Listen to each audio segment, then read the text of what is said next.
Revelation 21.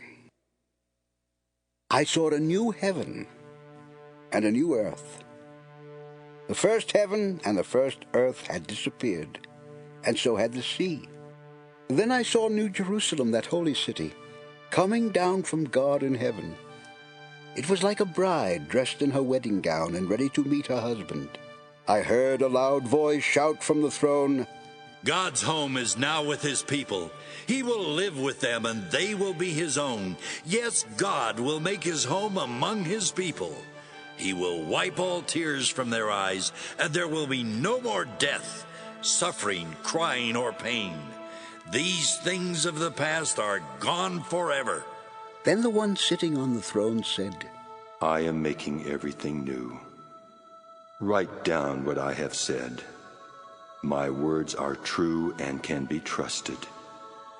Everything is finished.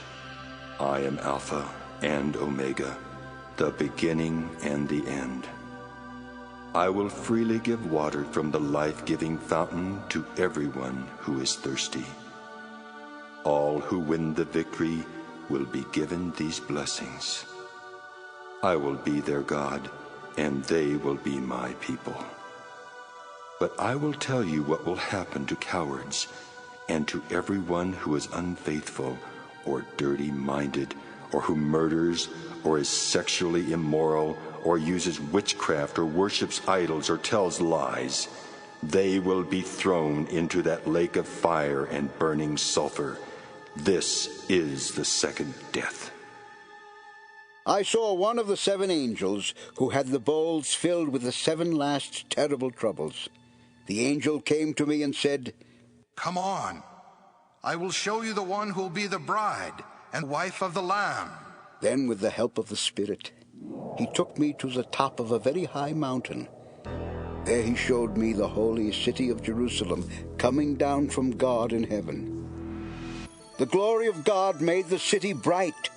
It was dazzling and crystal clear, like a precious jasper stone. The city had a high and thick wall with 12 gates, and each one of them was guarded by an angel. On each of the gates was written the name of one of the 12 tribes of Israel. 3 of these gates were on the east, 3 were on the north, 3 more were on the south, and the other 3 were on the west. The city was built on 12 foundation stones. On each of the stones was written the name of one of the Lamb's 12 apostles. The angel who spoke to me had a gold measuring stick to measure the city and its gates and its walls. The city was shaped like a cube because it was just as high as it was wide.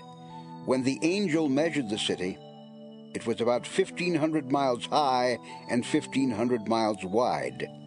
Then the angel measured the wall, and by our measurements, it was about 216 feet high.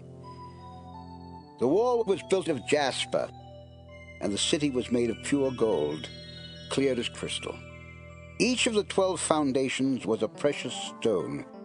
The first was jasper, the second was sapphire, the third was agate, the fourth was emerald, the fifth was onyx, the sixth was carnelian, the seventh was chrysolite, the 8th was beryl, the 9th was topaz, the 10th was chrysoprase, the 11th was jacinth, and the 12th was amethyst.